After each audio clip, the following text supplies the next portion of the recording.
All right, again, good morning. Good morning. If you just joined, hold up. Got one more. I don't have to repeat it again. All righty. Good morning. Good morning.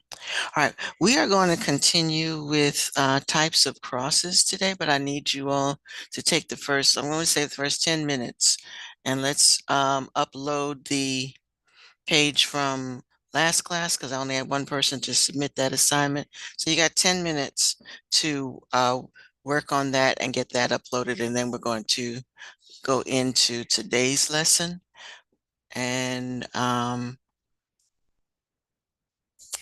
that is going to be looking at the different type of some more work with dihybrid crosses. So let's get that first one uploaded and then we won't be behind on the second one. Okay, gotcha.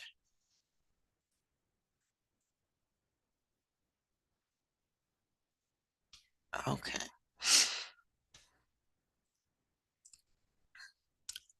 All right. So again, we want to make sure you get your Punnett Square activity loaded. If you have a question about it, if you're not sure what to do, please put a question in the chat or come off mute and ask it out loud.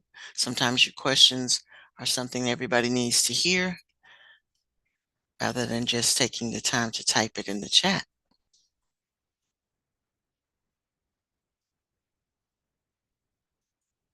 All right, so 10 minutes, 10 minutes, 10 minutes. Um,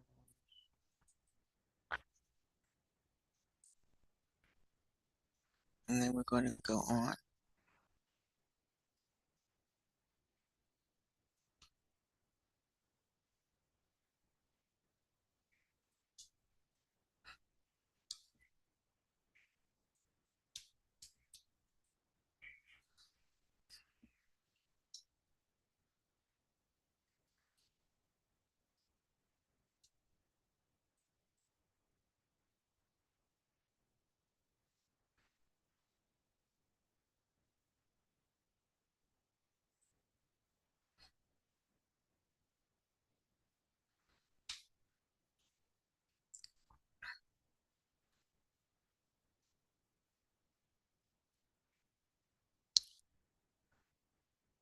All right, if you finish early, make sure you look at Canvas. Canvas, the module that's on Punnett squares and mono and dihybrid crosses.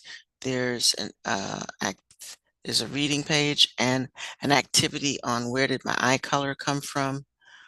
Let me and Mendel's original experiment. So make sure you work through that. Always, always, always work on the challenge and the before you go, what you need to know questions. So we're going to be looking some more at that.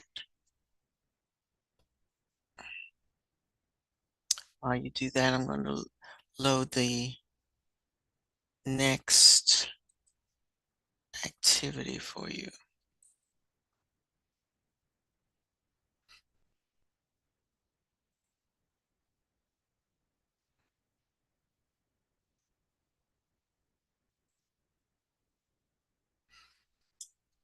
Mm.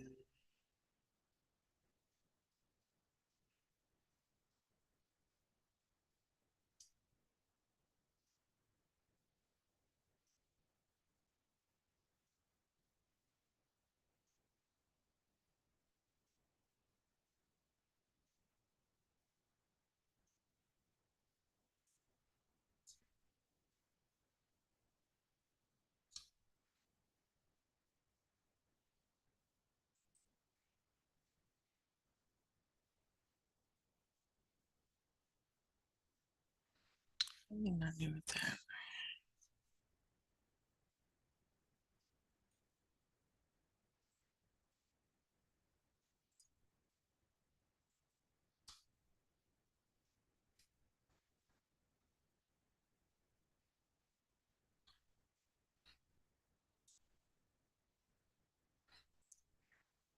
All right, good morning, Maxwell.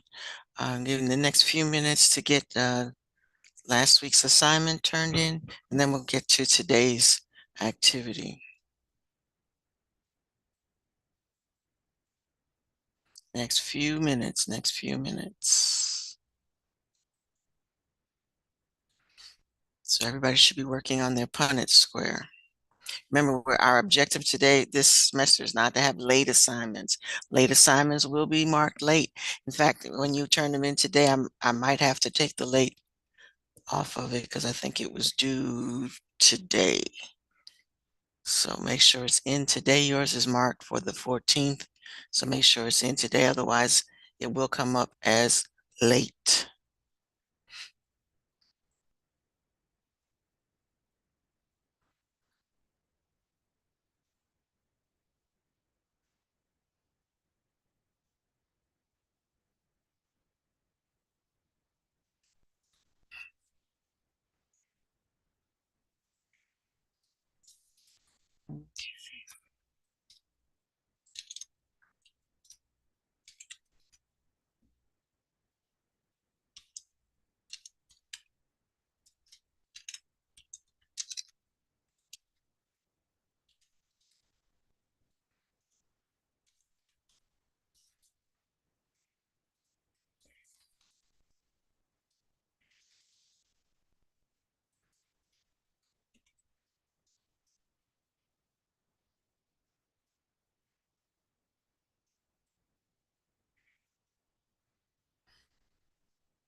There you go. Let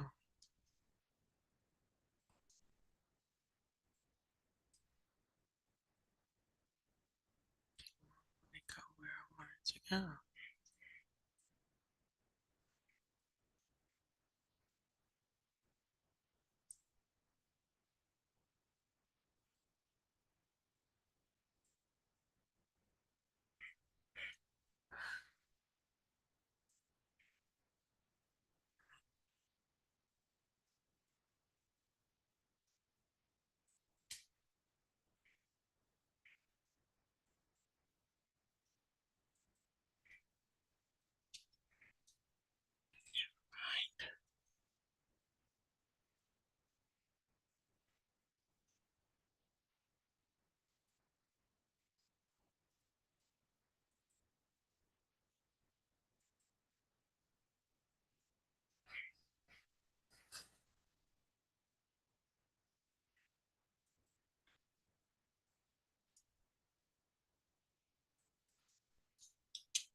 Okay, maybe 5 more minutes.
Okay, you made it home.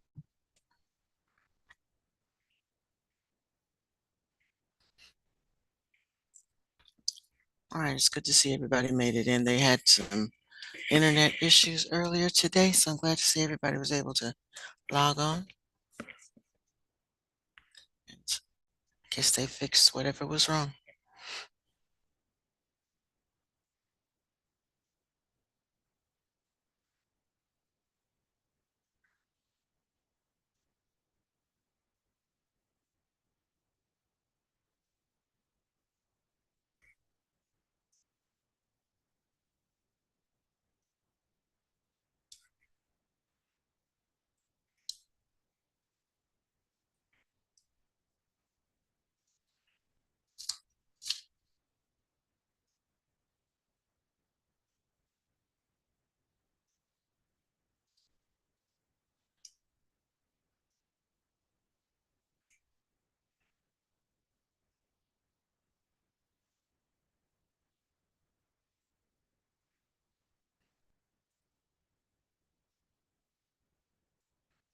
Yes, there are 2 pages. Do you need to resubmit?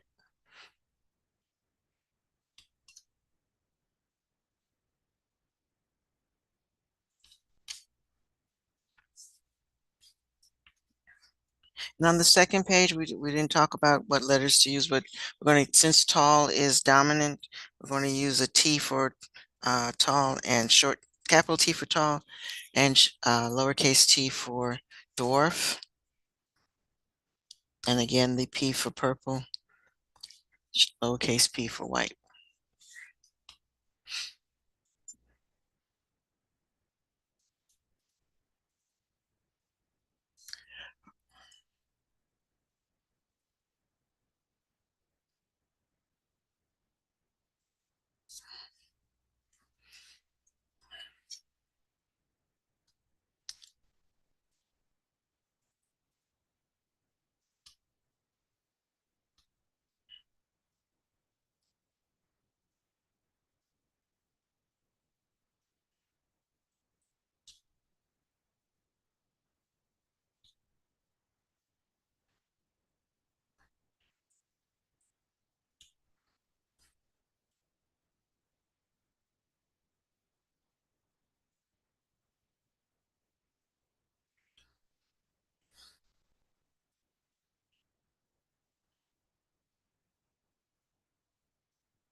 Uh,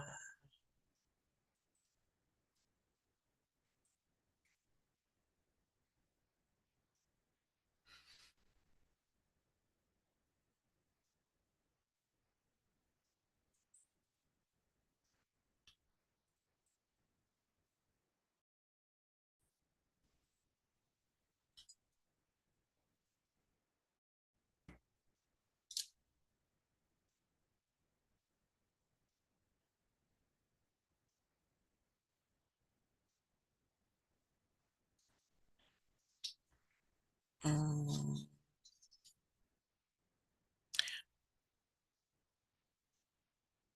Okay. Natalie, I'm going to, okay, folks.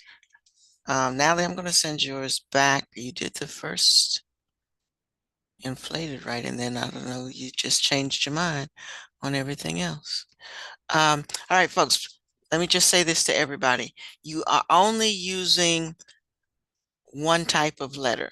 So with whatever letter you decide is your dominant letter, that is the letter that you're going to use the lowercase letter for that as well. For example, when we have the purple and the white, where purple is dominant, so we're using a capital P for dominant, but we're also using the lowercase p for white. So we're not using W for white, and we're not going to use S for short. We're going to use big T and little t. So it's always going to be the same letter, but you're indicating that it's dominant by using the capital letter of the same, of the dominant characteristic.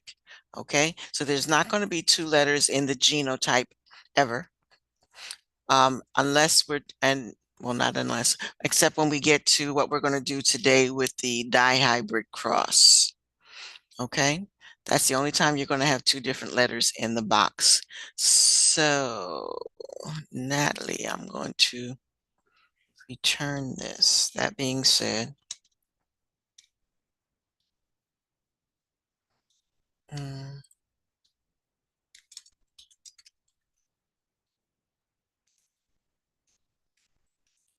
everybody, because everybody else hasn't submitted yet. And folks, so what I'm going to do is just explain to you how to do the worksheet that I've just uploaded and let you continue working on that. And this to be a practice day. So that means now you have two worksheets to work on, some of you.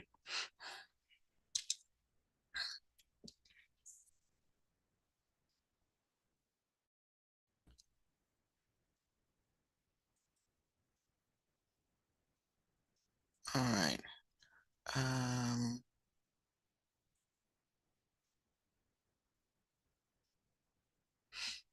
okay, so, all right, so Natalie, I re reassigned yours and you can submit it back when you make the corrections. All right, that being said, so again, folks, you should only have, and let me show my Canvas example again.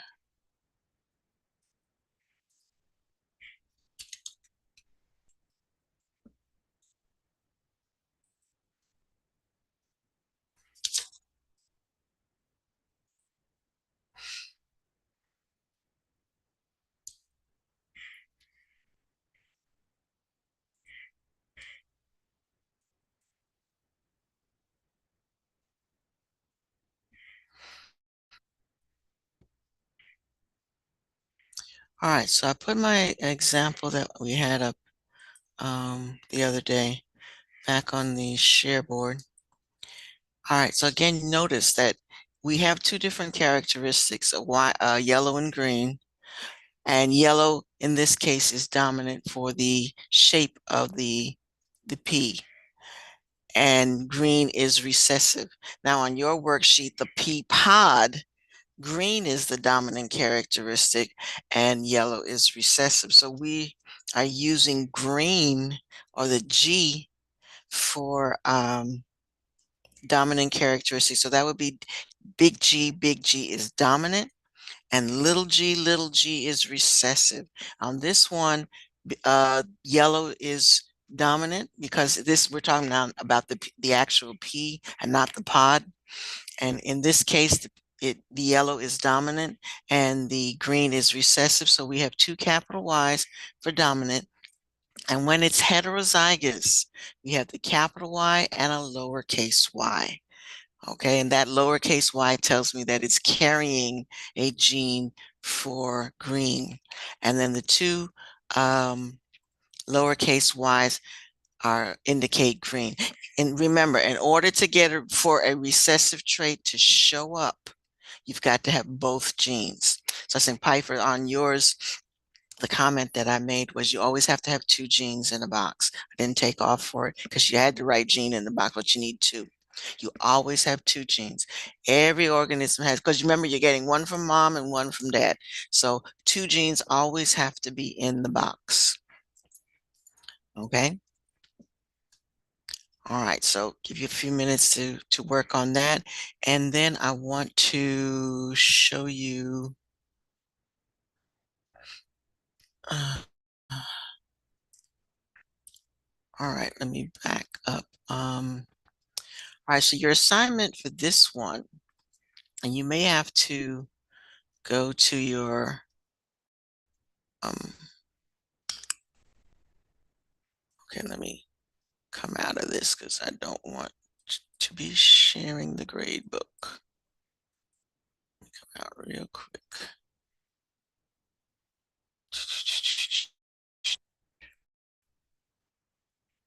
Okay, hold on. All right, let me stop sharing for a minute while I pull this up because right now I'm in the grade book. If I keep up, I'll just be sharing the grade book.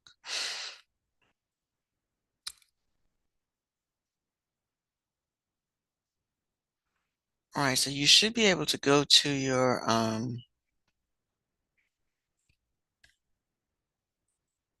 assignment page. You might have to refresh.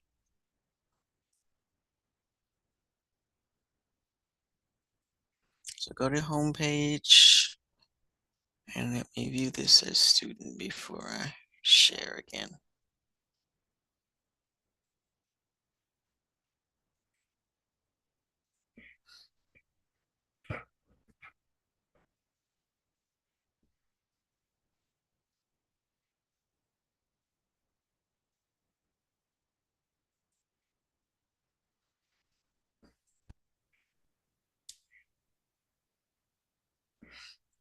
All right. So on your to-do page, you should have two things now, the Punnett square practice and the dihybrid practice. So I'm going to pull that up. That was the other example that I had on the board a few minutes ago. And you should have a worksheet like this. So when you click on it, it will look like this. So the first part is just vocabulary. So you want to make sure you place the letter of the vocabulary word and place it on the line. But then the second part wants you to uh, actually do the Punnett square boxes and then analyze how many times are you going to see two capital H's? How many times will you see capital H to lowercase h? And how many times will you see two lowercase h's? So you're going to write 1, 2, 3 on the line for those. So you're going to do actually fill in the boxes and then analyze the boxes by saying how many times does this gene combination appear. All right, then with the second one on the bottom, they have already done the dihybrid cross for you. So all you're doing is going through each box and identifying how many times you see that gene combination. Okay, and a dihybrid cross, let me go back to my example. All right, so with a dihybrid cross, you are taking the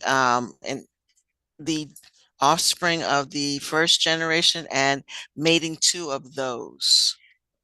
Okay, so this is basically the same thing as what you're going to be working on analyzing.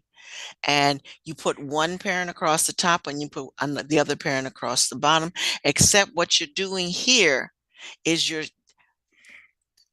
have, again, we think of a chromosome. Each of these represents a chromosome. So each chromosome has both traits on it. So and I wish I could circle this, but in the top part, again, think of these as gametes, and it's moving. I don't want it to move. I want it to show my arrow. Think of these as four different gametes. So in the first gamete, you have a Y, capital Y and an R. In the second gamete, you have a lowercase y, but a capital R. And so the genes have what we call segregated out. They're not together anymore. Then you have a capital Y and a lowercase r, and then a lowercase y and a lowercase r. Same thing for the other parent, with the genes have segregated out. And then you want to take one row at a time and match up. But when you put them in the box, you're reuniting the letters. So you're bringing both Y's together. You're bringing both R's together. So in the first box, again, you're going to have capital Y, and capital R, because those are the two gametes that came together.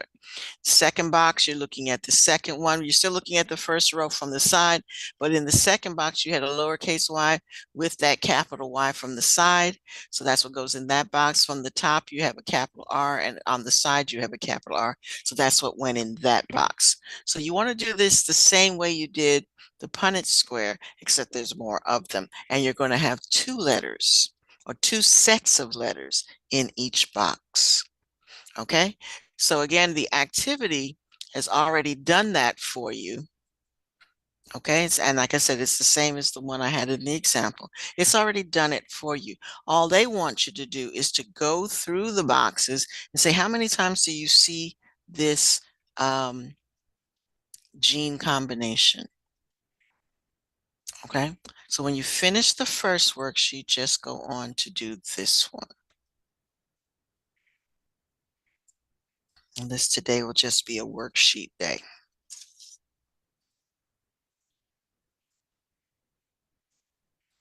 And again, if you have any questions,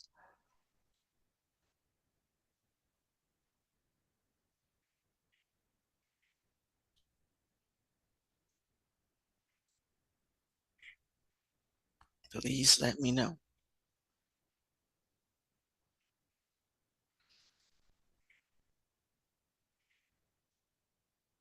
Again, in order to see this, you might have to refresh your page, but it should be on your home page.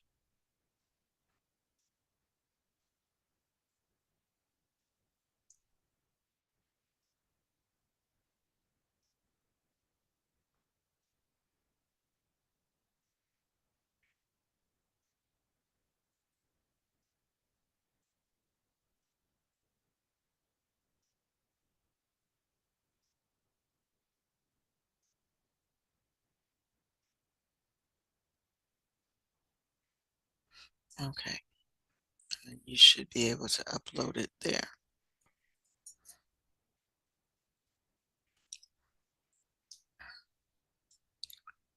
All right, and I'm going to say this again. You have enough class time to get this done, so we shouldn't be falling behind. I do need to edit this. I think I need to change. No, I just did yours.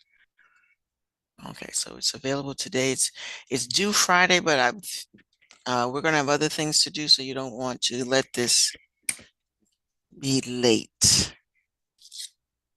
Started to put tomorrow as a due date, but some of you are still working on the first one.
This one only has one page. The other one had two.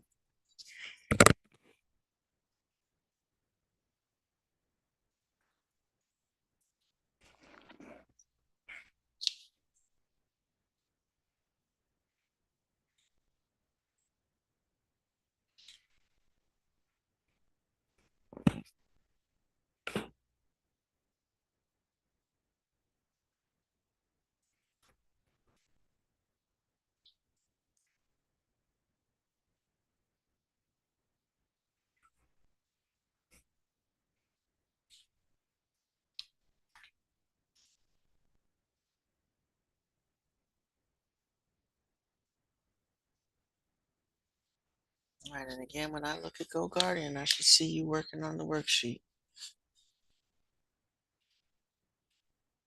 Now, three of you, I don't.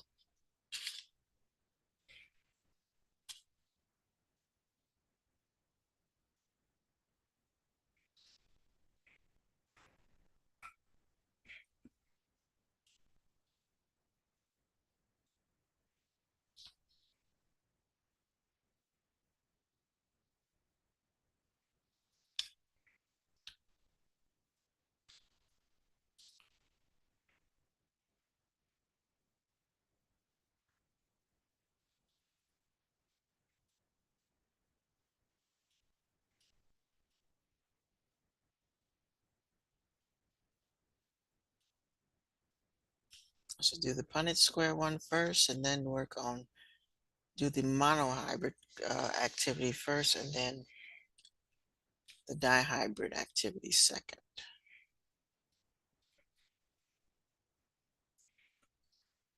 Maxwell, you with us?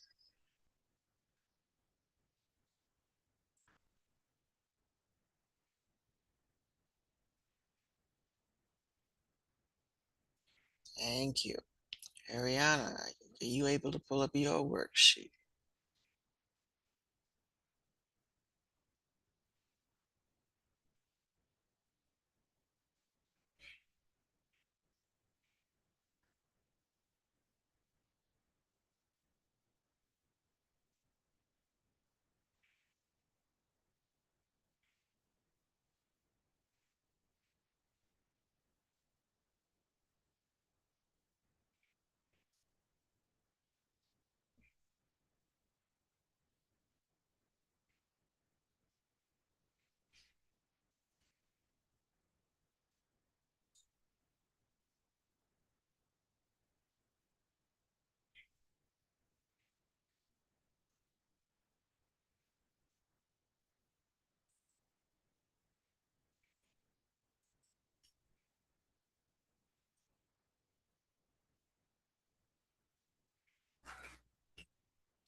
Thank you, Natalie.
Okay.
All right, I'm a bit concerned that some of you haven't turned in the first worksheet while some folks are already finished their second one.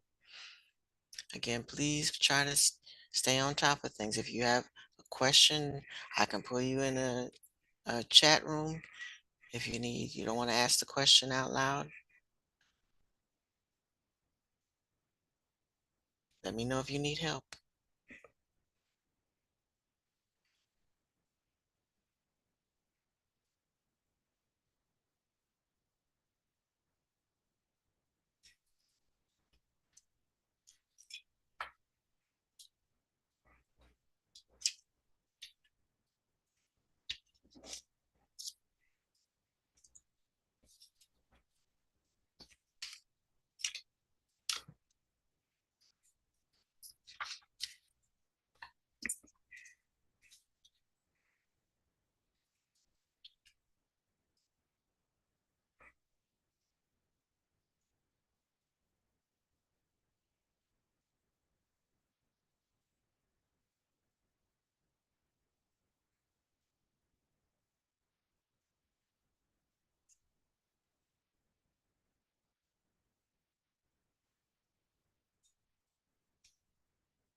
Okay, and again, if you're done, make sure you look at the uh, Canvas page that you've done all the activities on the Canvas page.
All right, I still have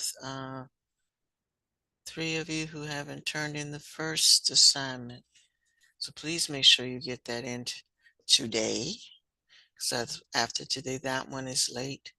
The next one, you have some more time on that, but you're not worked backed up.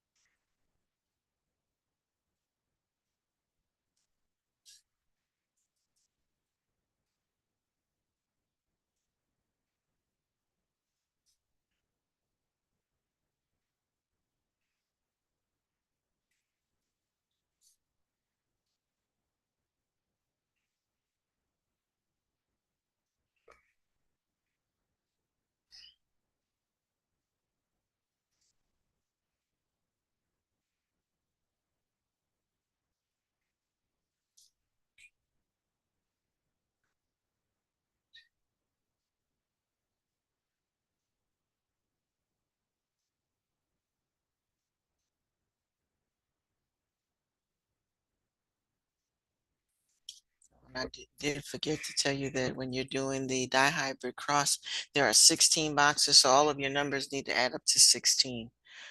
So that's a way to check that you didn't miss anything.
Okay, lovely people, it is time to go.